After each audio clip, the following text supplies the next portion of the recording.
There is a pool of water sitting in the middle of the Pacific Ocean. You cannot see it from shore. No satellite image makes it look alarming. It just sits there, warm, quiet, spreading.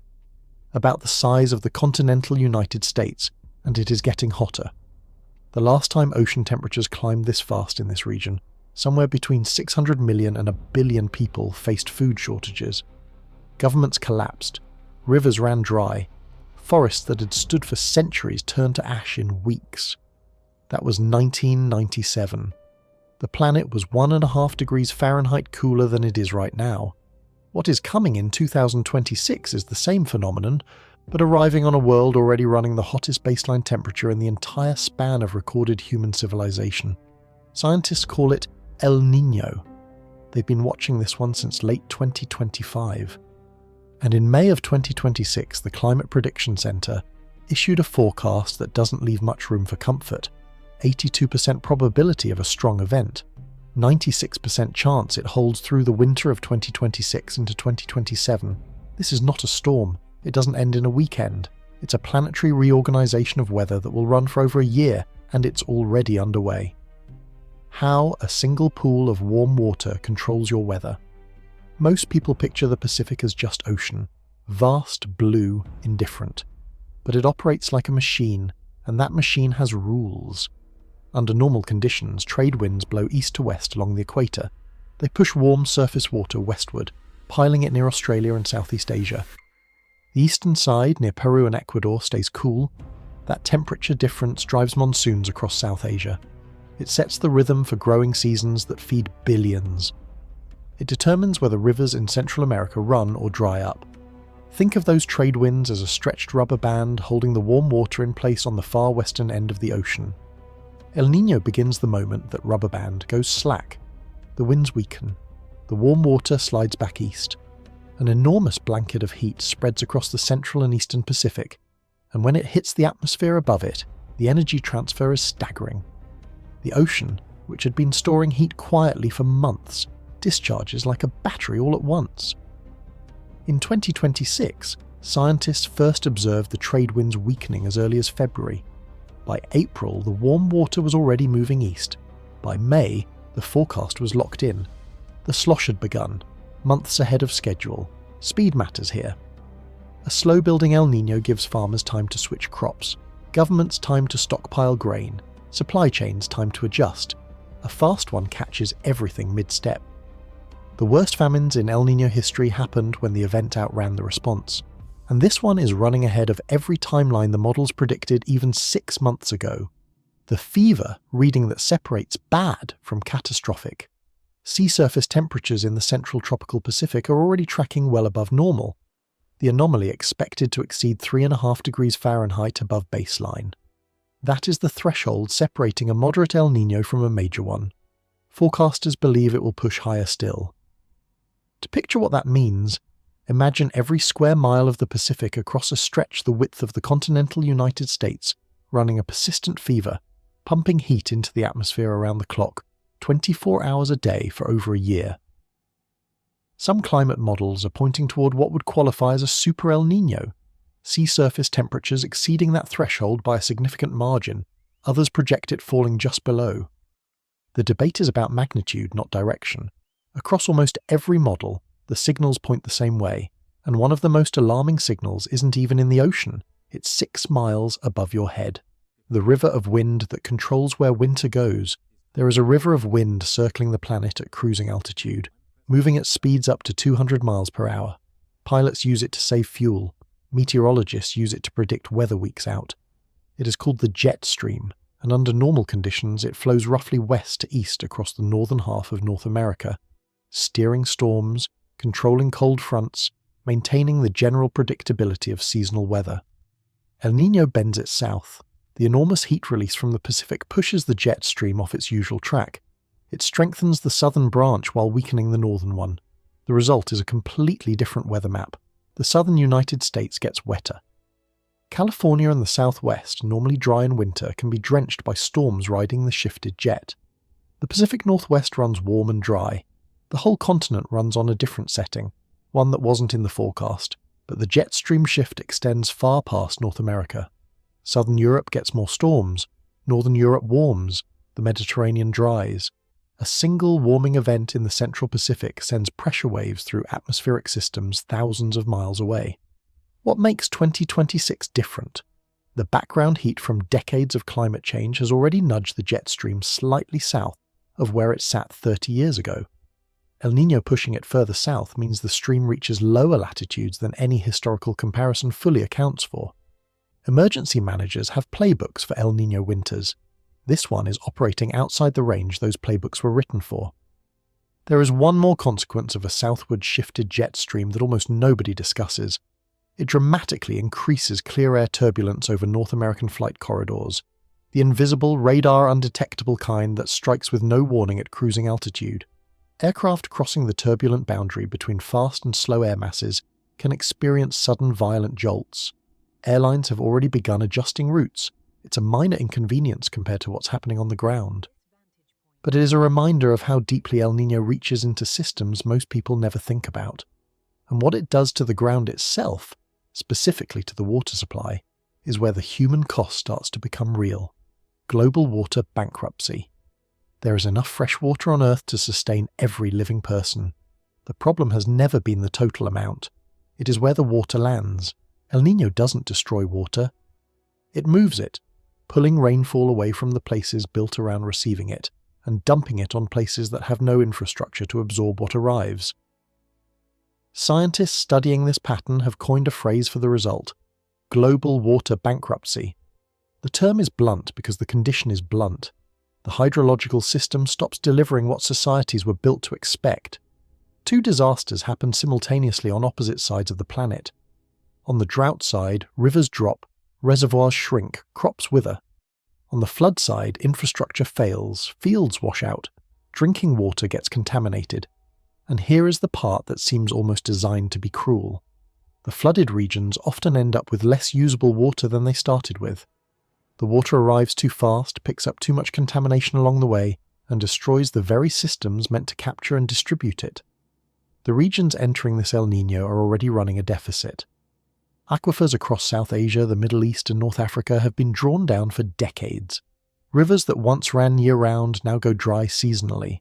A region with full reserves can survive one bad year. A region already running low cannot survive what's coming. El Niño doesn't create water scarcity. It simply makes visible the scarcity that was already there. The timeline for this kind of collapse is measured in weeks, not years. A reservoir that takes 3 years to fill can empty in a single dry season. And in 2026, the monsoon arriving late or weaker than normal across South Asia would affect the single largest block of agricultural land on Earth. That is where the arithmetic of survival starts to break down. But it breaks down differently on each side of the world, and the difference between them reveals exactly how El Niño works. The dry corridor, where the harvest disappears. There is a strip of land running through Guatemala, Honduras, El Salvador and Nicaragua that the locals simply call the dry corridor. The name is accurate in the worst possible years, and 2026 is shaping up to be one of those years. Families here grow corn, beans and sorghum, not for markets, but to eat. A bad harvest year doesn't mean lower income, it means hunger. During the 2015 to 2016 El Niño, parts of the dry corridor received less than 40% of their normal rainfall during the growing season. Crop failures reached catastrophic levels. Over 2 million people required emergency food assistance. Children appeared at clinics with acute malnutrition, and that event hit a region that still had some resilience left. 2026 arrives in a corridor that spent the last several years in fragile recovery. Soil moisture levels across parts of Guatemala and Honduras are already below seasonal averages before the peak even arrives. Seed reserves are smaller. The safety margin is thinner. The corn plant needs water at 3 specific points in its growth: germination, flowering, grain fill. If the rain fails during any one of these windows, the plant produces almost nothing. If it fails during 2 of them, the plant dies. El Niño shifts the rainfall calendar in ways that hit multiple growth windows simultaneously. Scientists tracking this region use a specific phrase: the planting window is closing. What they mean is the stretch of weeks in which a farmer can reasonably expect enough rainfall to complete a crop cycle is contracting.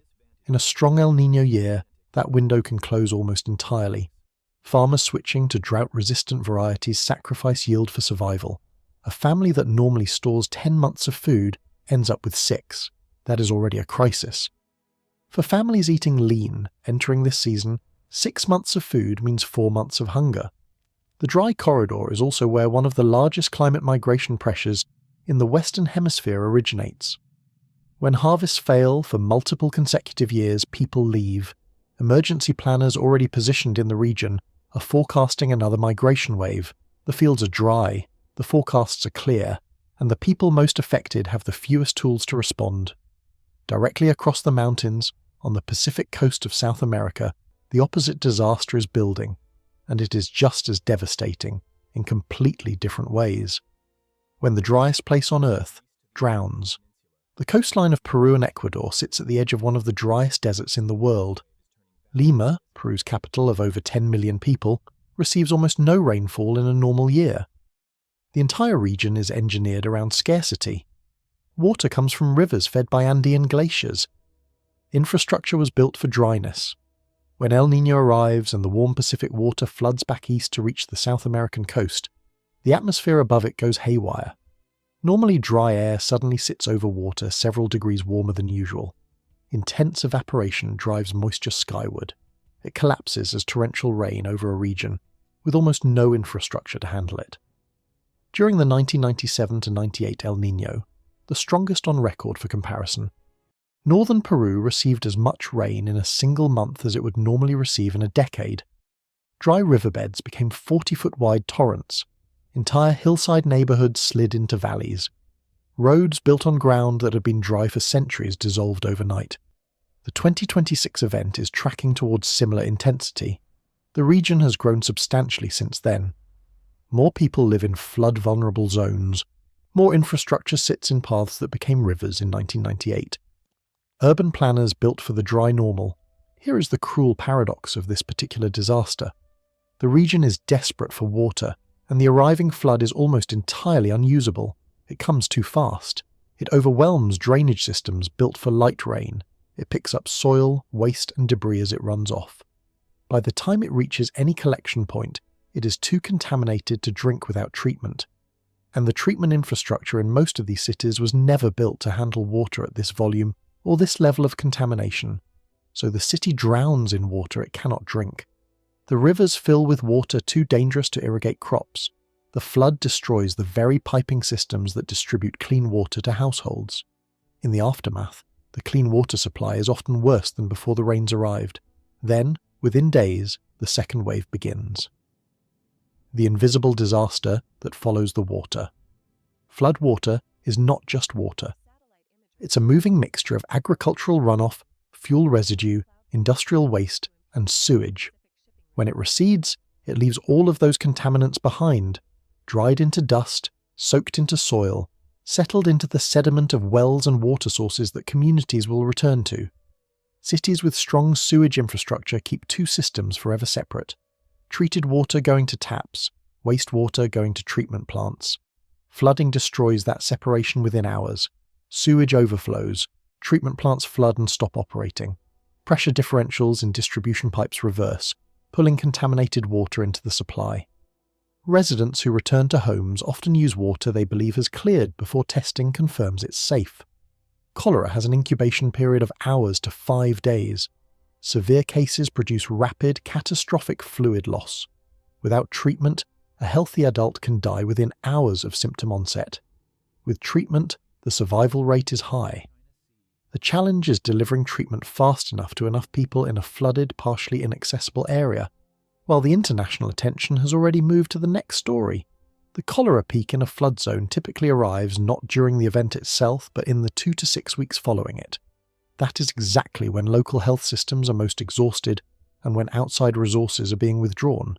Then come the mosquitoes. Mosquito eggs laid in standing floodwater begin hatching within days. The population in a recently flooded area can explode within 2 weeks of the water receding. Disease transmission from malaria and dengue follows that population spike by another 2 to 3 weeks. Then come the mold-related respiratory illnesses, as families return to saturated homes they cannot afford to dry and remediate properly. 3 overlapping disease waves over a 2 to 3 month period after the flood. A health system already stretched by the initial emergency faces each one in sequence. And the communities that suffer longest are the ones with the thinnest baseline infrastructure to begin with. But the disease threat doesn't arrive only through floodwater. Something smaller and in some ways more dangerous is moving through the warming air itself. The animal that has killed more humans than any other. The mosquito is responsible for more human deaths across recorded history than any other animal, including other humans. Malaria kills hundreds of thousands of people every year in the present day. Dengue fever infects hundreds of millions annually. Both diseases are expanding their range. El Niño is one of the engines driving that expansion. The connection is temperature and water. Mosquito breeding cycles that take several weeks in a cool environment can compress to roughly 1 week in warm, humid conditions. More generations per season, more mosquitoes per breeding site. Faster transmission of whatever pathogen the mosquito carries. El Niño drives this in 2 ways at once. In flooded regions, standing water creates enormous new breeding grounds. Urban neighbourhoods with poor drainage, flooded rice paddies, road ditches, abandoned containers. In regions where El Niño brings warmth without flooding, the zone where mosquitoes survive year-round simply expands. Species that went dormant when October nights cooled below a threshold now stay active through November and December. Altitude zones and latitudes that were previously too cold for them are no longer. The communities at the expanding edge of this range have the least protection, lower rates of immunity from minimal historical exposure, healthcare systems not built around diagnosing tropical diseases because those diseases were never supposed to arrive. Doctors in highland Peru or rural parts of the southern United States may not initially recognize a dengue or malaria case because they have rarely seen one. That diagnostic delay costs lives. Malaria caught early responds well to treatment. Caught late, it can cause severe anemia, organ failure and death. The 2026 El Niño forecast shows elevated rainfall and temperature anomalies in regions of East Africa, South Asia and Central America that already carry significant disease burden. The conditions during and after the peak are expected to produce larger mosquito populations, expanded breeding seasons, and increased transmission rates across all of these regions simultaneously. Rice, monsoons, and 12 million people's worth of missing food. Rice feeds more human beings than any other food on Earth. Across Asia, it is breakfast, lunch, and dinner for billions of families. The vast majority of it grows in a narrow band of countries in the Philippines, Indonesia, Vietnam, Thailand, Bangladesh, all sitting directly in the drought zone of a major El Niño event. Rice doesn't tolerate drought well. It needs steady, predictable water at specific moments in its growth. In most of Southeast Asia, that water comes from monsoon rains, from river systems fed by mountain snowmelt, and from irrigation networks drawing from both. El Niño attacks all 3 of those sources simultaneously. It weakens and delays the monsoon, reduces mountain snowpack, and lowers river levels used for irrigation. The Philippine Department of Agriculture published its projection in early 2026. The country could see a drop of up to 700,000 metric tons of rice production during the El Niño year. 700,000 metric tons is enough to feed roughly 12 million people for an entire year. That quantity disappears from the domestic food chain and needs to be replaced from somewhere. The problem is that the global rice market is surprisingly small. Only about 8% of global production is traded internationally, which means even modest disruptions to exporting nations cause disproportionate price swings. Thailand and Vietnam, the 2 largest rice exporters on the planet, both sit in the El Niño drought zone. Both face production declines. When every major buyer enters the market at the same time and every major seller has less to offer, prices don't rise gradually. They spike. During the 2007 food crisis, driven partly by weather events, rice prices doubled briefly. The 2026 El Niño carries the conditions to repeat or exceed that scenario. For a family in Manila or Jakarta spending a large share of its income on food, a doubling of rice prices isn't a budget problem, it is an emergency. Rice is consumed at every meal by every family member. Families cut portions, children lose weight. The health system begins absorbing the downstream effects of malnutrition before the official harvest numbers have even been released. And beneath the food crisis, A second pressure is already building, one that has nothing to do with the rain. The fertilizer trap. Even in years when the rain cooperates, growing food is expensive. Seeds, equipment, water, fertilizer. Farmers work on tight margins every planting season. A good harvest pays for this year and seeds the next. A bad harvest means debt. Now take a drought-driven bad harvest and add an elevated global fertilizer price on top of it. That is the specific combination currently crushing farmers across Southeast Asia, South Asia, and Central America. Fertilizer prices climbed sharply after supply chain disruptions beginning in 2022 and have stayed elevated due to sustained pressure on natural gas markets. Natural gas being the primary input for nitrogen fertilizer, the most widely used type in the world. When gas prices rise, fertilizer prices follow. When fertilizer becomes expensive, farmers buy less of it. Using 30% less fertilizer typically reduces yield by 20 to 30%, even in a year with perfect rainfall. In a drought year, that combination can push yield losses past 50%. For a subsistence farmer, 50% is the difference between feeding the family and watching the family go hungry. For a commercial farm supplying a regional market, it's a dramatic supply reduction, hitting at precisely the moment prices are already rising. The spiral tightens. Fertilizer costs too much to buy in full. The farmer buys less. Yield drops. Less money comes in. Less fertilizer next season. The gap between what the field can produce and what the family needs gets wider. What makes 2026 different from past fertilizer crunches is the simultaneity. Multiple major growing regions are facing the same combination at the same time. South Asia, Southeast Asia, East Africa, Central America. When one region fails, global food markets absorb some of the shock. When multiple regions fail simultaneously, the absorptive capacity of the system gets tested in ways that have rarely occurred in modern history. Historical data shows that global food prices rise by an average of 20 to 40% in the year, following a strong El Niño. That increase is now landing on top of prices already elevated from years of accumulated stress. For wealthy nations, a 40% food price rise is painful. For low-income nations, where families spend 60 to 70% of their income on food, it is a humanitarian crisis. The gap between those two outcomes reveals something structural about how catastrophe is distributed. The geography of collapse. When food prices spike, wealthy nations reach into their wallets. Low-income nations reach a wall. A wealthy country facing a supply crunch has buffers, financial reserves to subsidize prices, agricultural diversity across multiple regions so one failure doesn't cause a national shortage, strong trade relationships to source food wherever it's still being produced. For a wealthy country household, food is a small enough share of spending that a price surge causes hardship but not starvation. A low-income country has almost none of those buffers. Many depend on one or two crops grown in a single climatic zone. If that zone is hit by drought, there's no backup. Many carry limited foreign exchange reserves, meaning they can't afford to buy replacement food on international markets even when it's available. Many already hold debt from previous climate disasters. The economic term for this vulnerability is food import dependency. Countries that produce less food than they consume must buy the difference on world markets. When global prices rise, their import bills rise. When they cannot pay, shelves empty. The specific pathway to collapse runs through currency. When a government spends large amounts of foreign currency buying emergency food imports, it drains reserves. Depleted reserves weaken the national currency. A weaker currency makes all imports more expensive. Energy, medicine, manufacturing inputs. The food crisis becomes an economic crisis. The economic crisis becomes a political crisis. That sequence has happened before.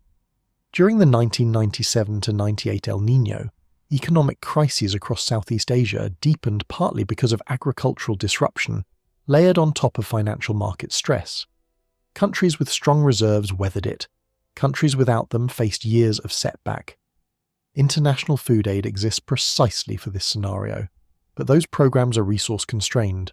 A global El Niño affecting multiple continents simultaneously strains international aid capacity in ways that a single country crisis does not.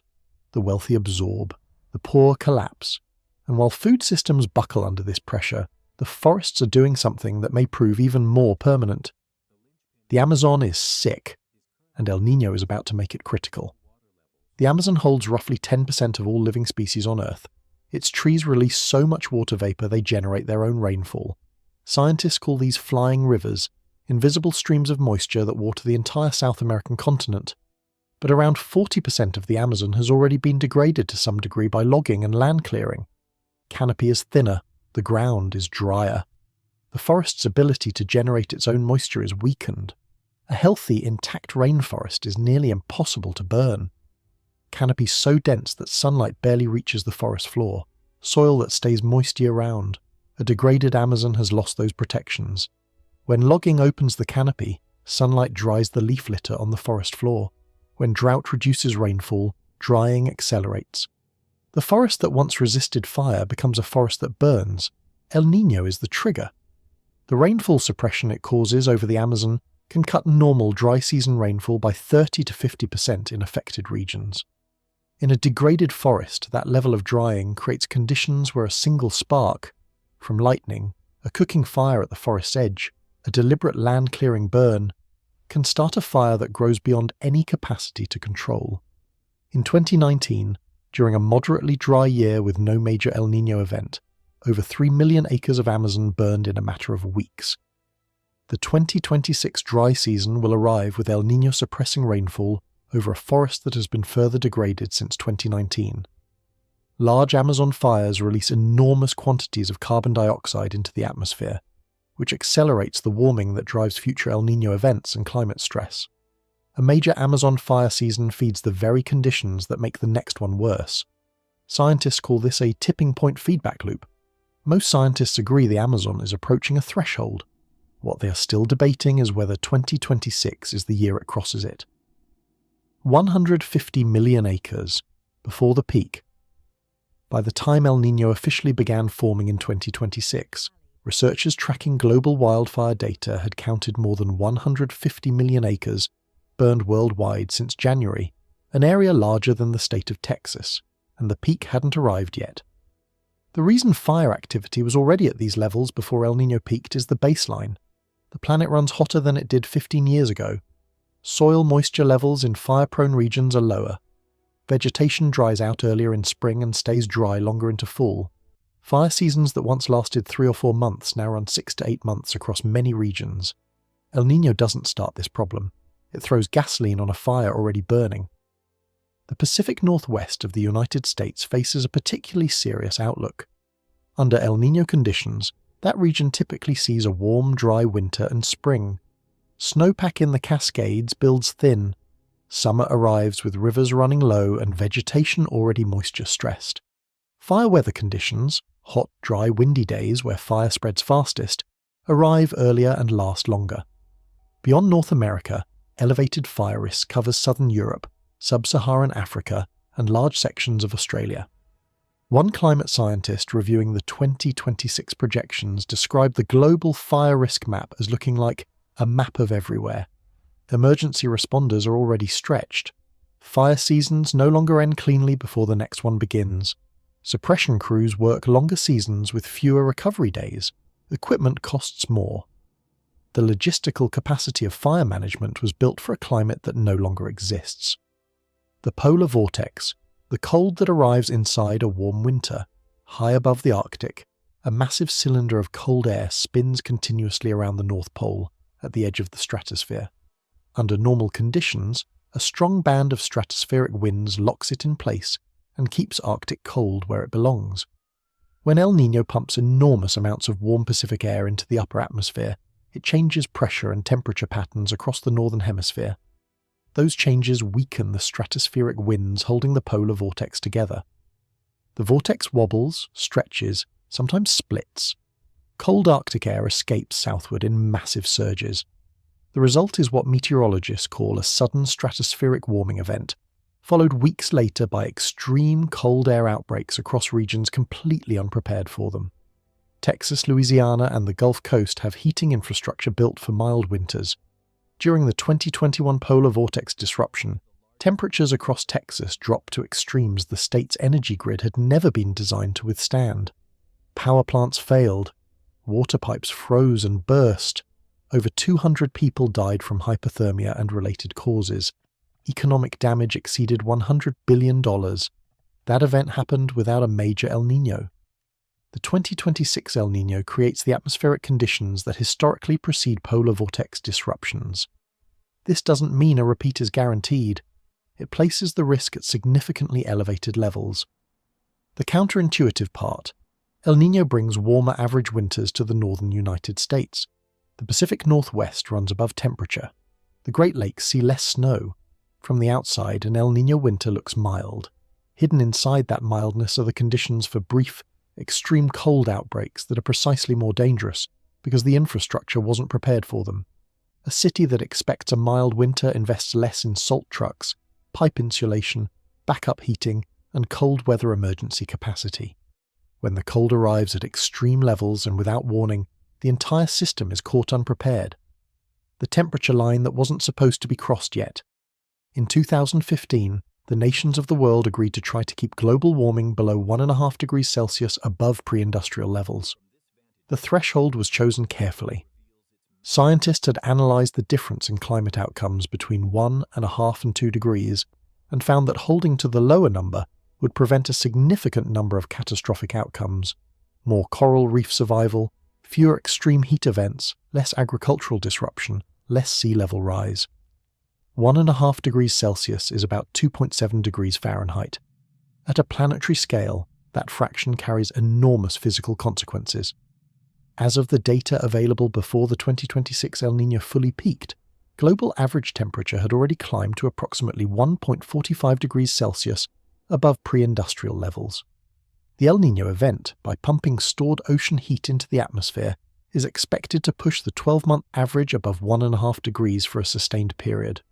Scientists distinguish between a temporary El Niño-assisted exceedance and a permanent structural crossing of the threshold. The Paris target was intended as a long-term average, not a single-year value, but the temporary crossing matters in ways that extend beyond symbolism. Every time global temperatures spike above 1.5 degrees, even briefly, systems operating near their tolerance limits get pushed over the edge.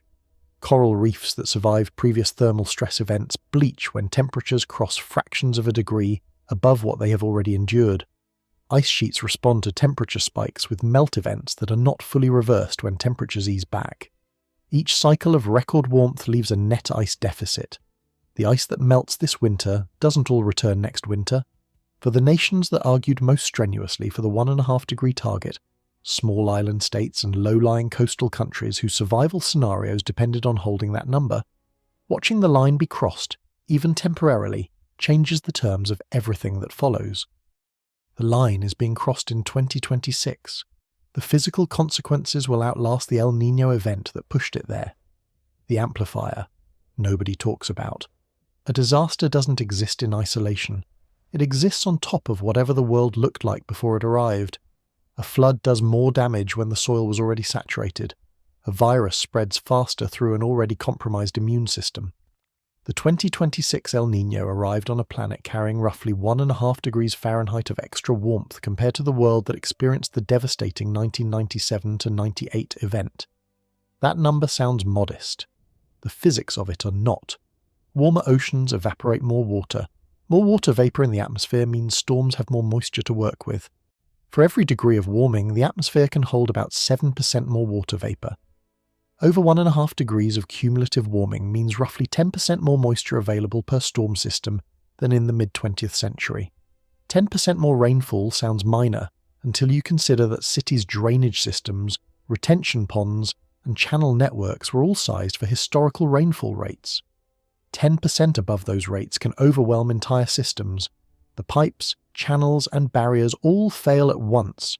The warming amplifier also operates through soil. The extra heat of recent decades has dried out soils across drought-prone regions to a degree measurable from space. Drier soils mean hotter heat waves. Less moisture means more flammable vegetation.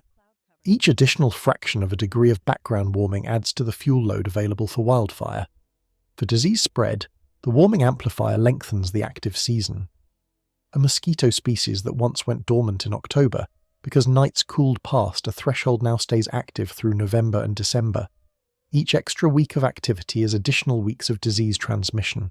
All of these amplifications operate simultaneously during the 2026 El Niño. The flood is worse because of extra atmospheric moisture. The drought is worse because of already depleted soil water.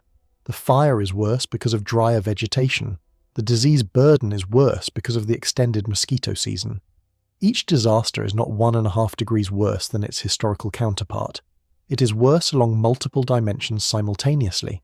El Niño has always been the most powerful short-term climate disruptor on Earth.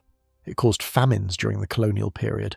It killed hundreds of thousands during events in the 1970s and 1980s. All of that happened on a cooler planet than the one it is operating on now.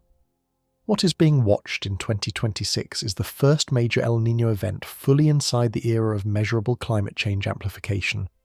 The historical playbook describes what El Niño does. It was written before the amplifier was turned up this high. The reserves. How much buffer actually exists? Every major grain-producing and importing nation maintains a strategic food reserve, physical stockpiles of rice, wheat, and corn held in government storage specifically to buffer supply disruptions. The concept works well for localized crises. One country has a bad harvest, draws from its reserve while importing replacement grain, and rebuilds over the following season. A synchronized global El Niño stresses this model near its limits. The reserve system was designed around an assumption. When some regions fail, others are producing normally and can supply the deficit. During a major El Niño event, that assumption breaks down across multiple major producing regions simultaneously. Global grain reserves entering 2026 are moderate, higher than the dangerous lows of the 2007 to 2008 food crisis, lower than the comfortable buffers of the mid-2000s. The cushion is real, but not large. The critical test is duration. Reserves are sized to handle disruptions measured in months. The 2026 El Niño is forecast to peak from late 2026 through early 2027, affecting multiple consecutive planting cycles. If drought suppresses Asian rice harvests during the main season, and then continues to stress the following year's early planting, the reserve buffer faces a drawdown it was not built for. Countries with the largest reserves relative to consumption, China, India, the United States, are best positioned to protect their own populations. Several nations in West Africa, the Horn of Africa, and Central America hold reserves covering fewer than 45 days of consumption. 45 days of buffer against a disruption that could last over a year is a very narrow margin. Whether the reserve system holds, frays, or partially breaks will determine the humanitarian outcome of this El Niño more than almost any other single factor. The world after. Every El Niño ends. The trade winds rebuild. The warm water sloshes back west. The jet stream returns to something closer to its usual track. The immediate disruption fades. But the world that comes out the other side is different from the one that went in. The forest that burned during the 2026 peak season won't return quickly.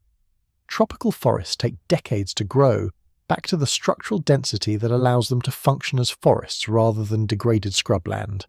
Species that required intact canopy don't return until the canopy does. Some don't return at all.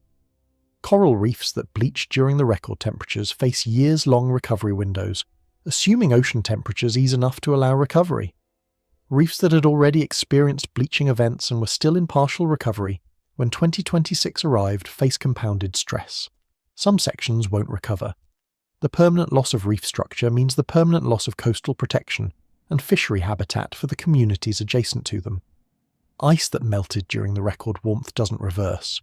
Sea levels that rose fractionally during the melt event stay at their new height. Coastal infrastructure that was barely above the flood threshold before 2026 now sits below it. The human geography also shifts. Communities that experience catastrophic flooding in low-lying coastal and river delta regions face permanent questions about whether to rebuild in place or move. Climate migration from the most severely affected areas, Central America's dry corridor, Pacific Island communities, coastal Bangladesh, the Mekong Delta, accelerates. The scientific baseline shifts too. Researchers will study the 2026 El Niño for decades. It will become the reference event against which future events are measured, the way 1997 to 98 served as the benchmark for the following 25 years.